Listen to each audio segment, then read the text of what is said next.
guys, yung ating tinulang manik.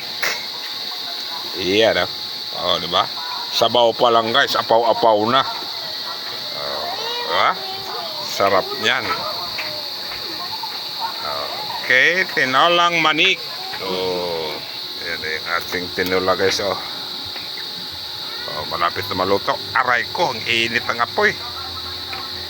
Lumiliyab-liyab. Sabi pa na kwan, nagdaba-daba. Agoy, kalamian ni guys. Oh, diba? Hapit na maluto guys. Ang atong tinuwa. Nyami-nyami nyan. Wow, wow, wow. Tikman natin sabaw guys.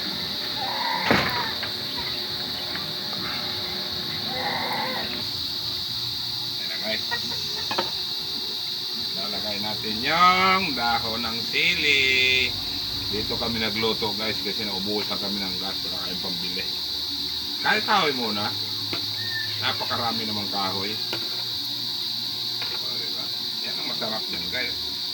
Kung hindi malunggay, dahon ng sili sa tinola, yummy.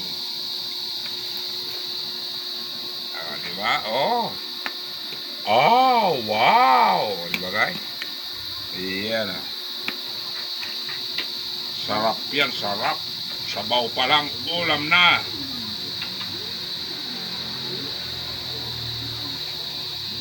Tikman natin ulit ang sabaw. Baka nagbago lasa.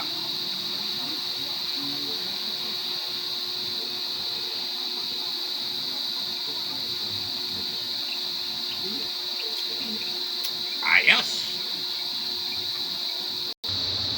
Ayan guys, oh. Mga guys, paki-share naman, paki-follow ng aking video.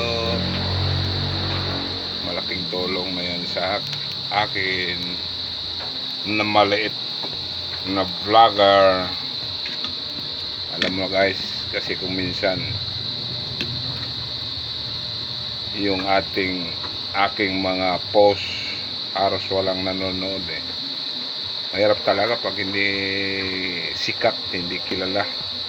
Pero ganun pa man, tuloy pa rin, laban pa rin guys. Bahala na. Maabante ng paunti-unti. Makakaipon din ako sa point 1 ni Meta. Di ba guys? Saan ba mapunta yan? Kung hindi mabuo yung $100. Bye-bye! Ayun, salamat sa inyong panonood. Sana manood kayo.